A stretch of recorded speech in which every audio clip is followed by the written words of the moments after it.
जो वहाँ का स्टेट का स्टेटस ख़त्म किया गया उसको वापस लेना चाहिए और वहाँ बाकायदा असम्बली के इलेक्शंस कराना चाहिए। डेमोक्रेटिक प्रोसेस पूरी तरह उसी सूरत में बहाल हो सकता है। ज़ाहिर है कि हर जमात हर पार्टी यही करती है कि उसका जो मौक़िफ़ है वो कम्युनिकेट भी करती है, उस पर कन्विंस करने की भी कोशिश करती है सारे लोगों को, तो वो तो हम करेंगे।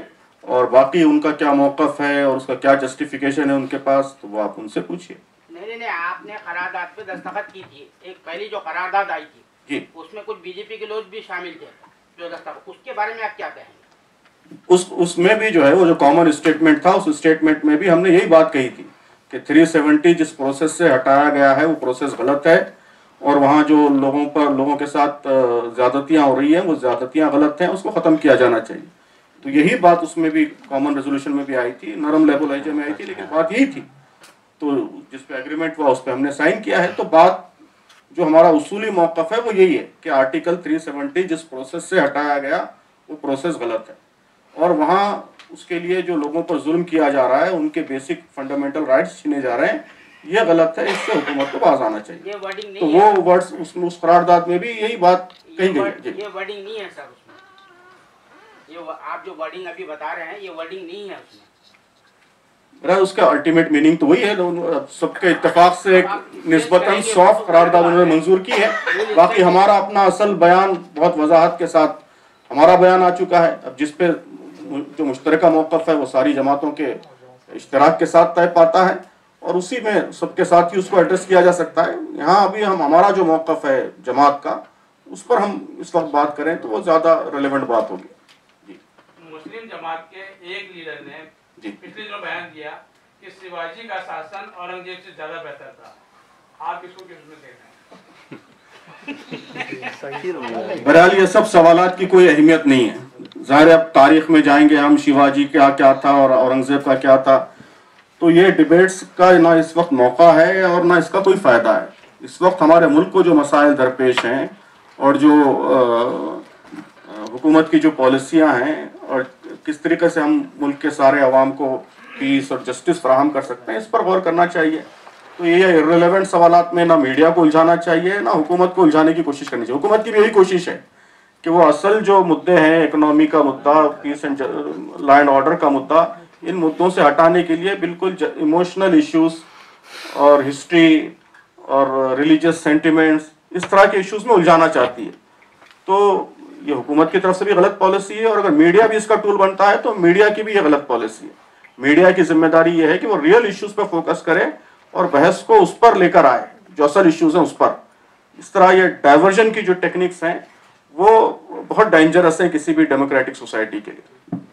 ये कल जम्मू कश्मीर की जो इलेक्शन ऑफिसर है, चीफ इलेक्शन ऑफिसर है, उन्होंने अनाउंस किया है कि 24 अक्टूबर को ब्लॉक डेवलपमेंट काउंसिल की जो है इलेक्शन होंगे। तो इस ऐलान को आप किस नज़र से देखते हैं?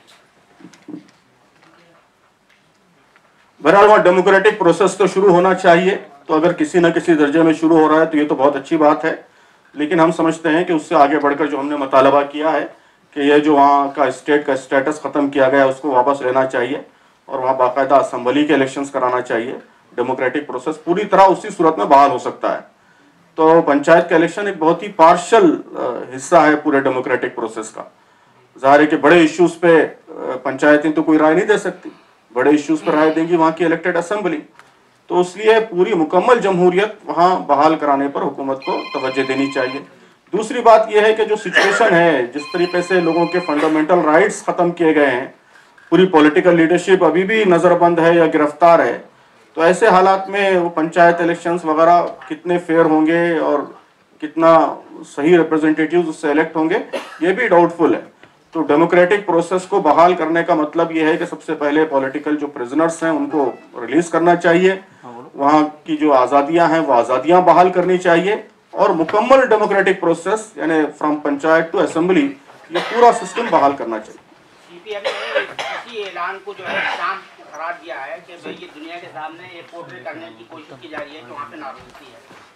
आप कह रहे हैं तारीफ कर रहे हैं इलेक्शन की, वो कह रहे हैं कि भाई वहाँ पे कोई नॉर्मलिटी नहीं है, ये दिखाने की कोशिश की जा रही है। मैंने पूरी बात कही है, 3 बातें मैंने कही है। पहली बात ये कही है कि वहाँ डेमोक्रेटिक प्रोसेस पूरी तरह होना चाहिए, यानी सिर्फ पंचायत का इलेक्शन काफ़ी नहीं है, बल्कि पंचायत, उसके साथ साथ असेंबली, ये सारा इलेक्शन होना चाहिए। दूसरी बात ये कही है कि जो माहौल है इस वक्त, उस माहौल में फेयर एंड फ्री इलेक्शंस नहीं हो सकते। फेयर एंड फ्री इलेक्शंस के लिए पॉलिटिकल प्रिजनर्स को रिलीज करना चाहिए और आज़ादियां बहाल करना चाहिए, कम्युनिकेशन बहाल करना चाहिए। एक डेमोक्रेटिक सोसाइटी जिस तरह होती है, आज़ाद सोसाइटी, उस लेवल पे उनको लाना चाहिए। उसके बाद जो इलेक्शंस होंगे वो फ्रूटफुल होंगे। ये दो बातों के साथ फिर मैंने तीसरी बात कही है कि इसके साथ अगर डेमोक्रेटिक प्रोसेस शुरू होता है तो ये यकीनन इसकी जरूरत है और ये हम चाहते हैं कि ऐसा हो।